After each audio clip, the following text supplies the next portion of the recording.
چاند بھی چاہیے چاندنی کے لیے، نہ بھی دامن میں کچھ بھی مگر درد دل چاہیے آدمی کے لیے۔ آئیے ان کا استقبال بڑی تیزی کے ساتھ نعرہ تکبیر سے کر لیں۔ نعرہ تکبیر، نعرہ رسالت، عرس خانقاہ خیریہ، فیضان حضور شیخ المشائخ، جانشین حضور شیخ المشائخ، فیضان حضور شیخ العالم، نعرہ تکبیر، نعرہ رسالت۔ وہ سب میں خوب ہوتا ہے بہت ہی خوب ہوتا ہے، وہ سب میں خوب ہوتا ہے بہت ہی خوب ہوتا ہے، خدا کی رحمتوں کو وہی مطلوب ہوتا ہے، اور تمنا سب کی ہوتی ہے کہ میں محبوب ہو جاؤں، جسے شیخ العالم چاہتے ہیں وہی محبوب ہوگا۔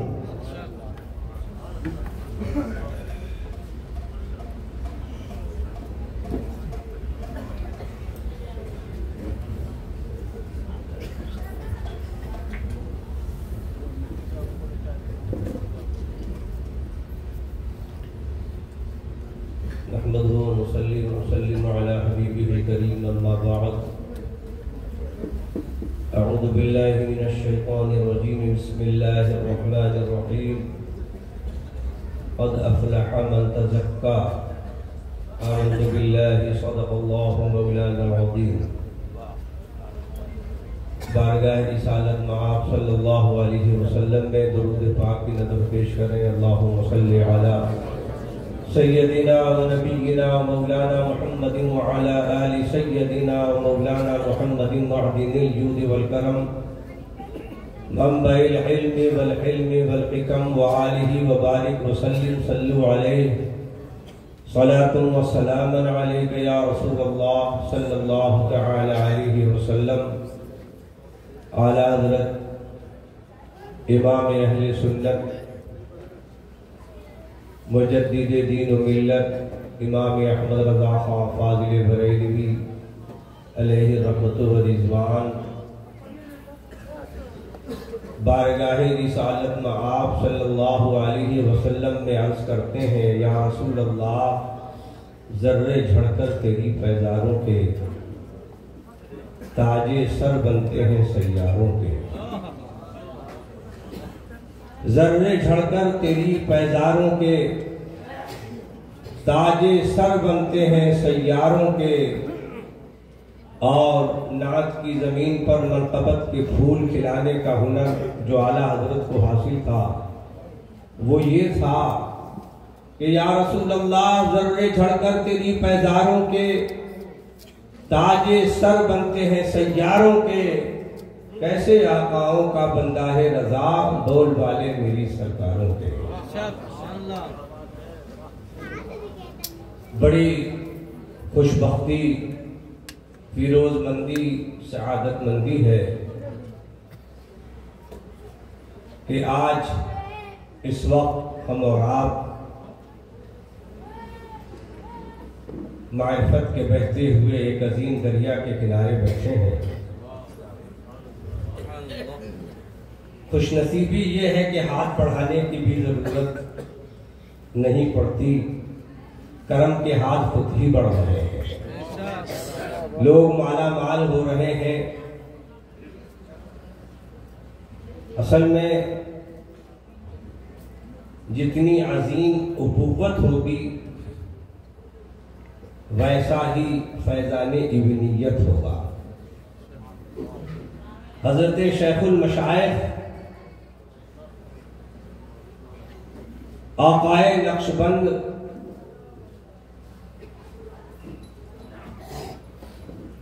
کے فیوض و برکات اپنے نور نظر، اپنے جانشین حضرت شیخ العالم کے واسطے سے آج بڑے عمومی طور پر تقسیم فرما رہے ہیں۔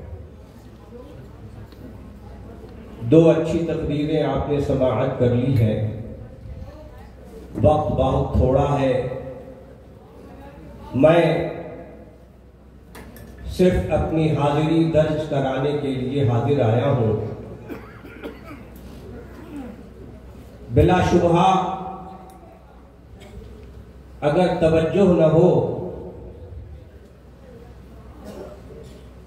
تو ہزار سال کی ریاضت کسی کام کی نہیں ہوتی، لیکن چند لمحے کی ریاضت ہو اور 1 ساعت کی توجہ اس کے ساتھ ہو جائے تو پھر وہ دل ایسا آئینہ بنتا ہے، ایسا آئینہ بنتا ہے کہ لیٹتا ہے کمال پور شریف کی سرزمین پر اور اپنی نسبت کی جھلک پورے ہندوستان میں آسمان سے بادل کی طرح برساتا ہے۔ ہر دور میں ایسا ہی رہا ہے۔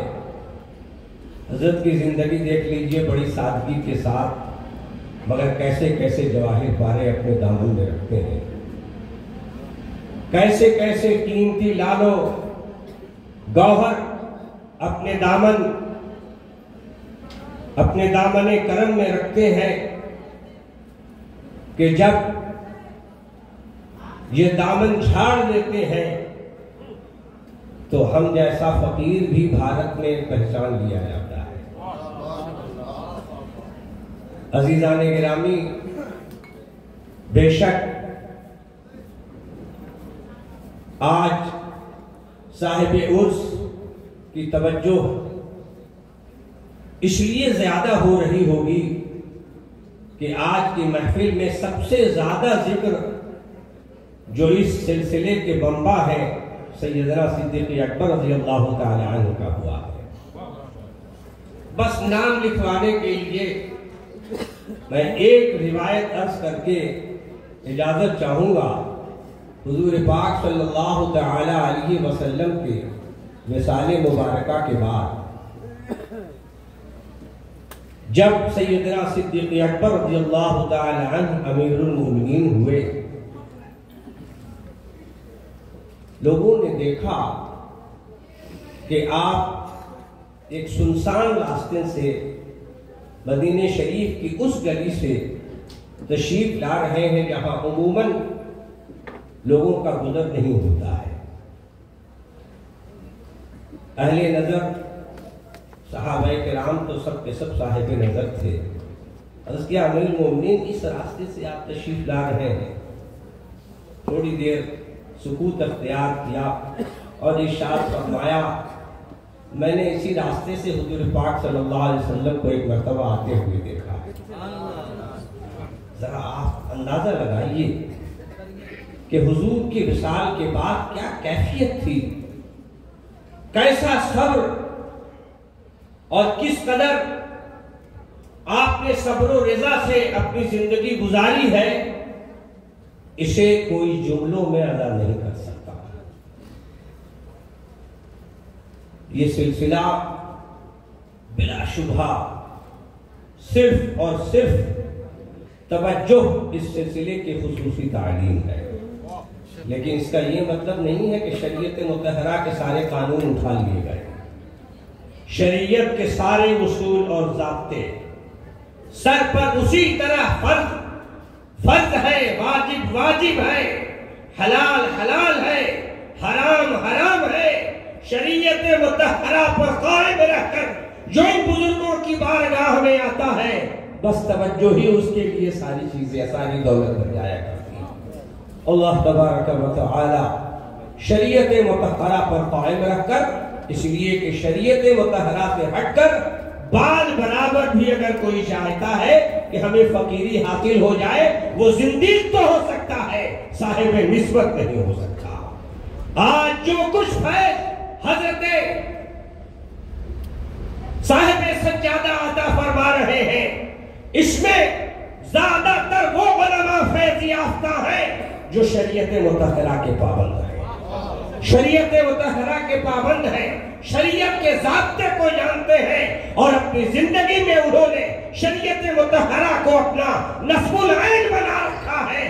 شریعت پر قائم ہو کر کے جو ان کی بارگاہ میں آتا ہے، ایک توجہ ہو جاتی ہے، نسبت صدیقی عطا کرتی ہے۔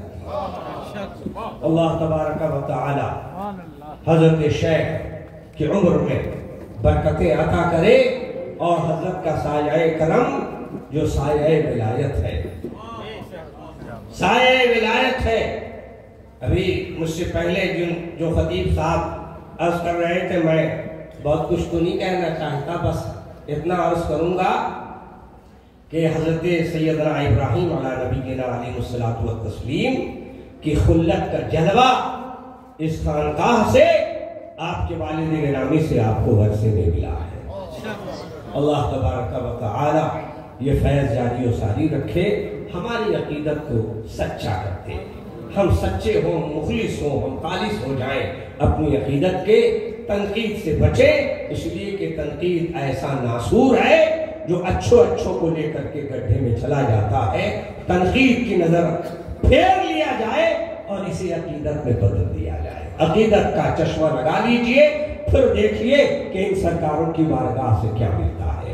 اللہ تبارک و تعالی اس جلسے پرنور کو مزید حضرت کے نور نسبت مجددی سے مزید ہم تمام لوگوں کو مالا مال فرمائے۔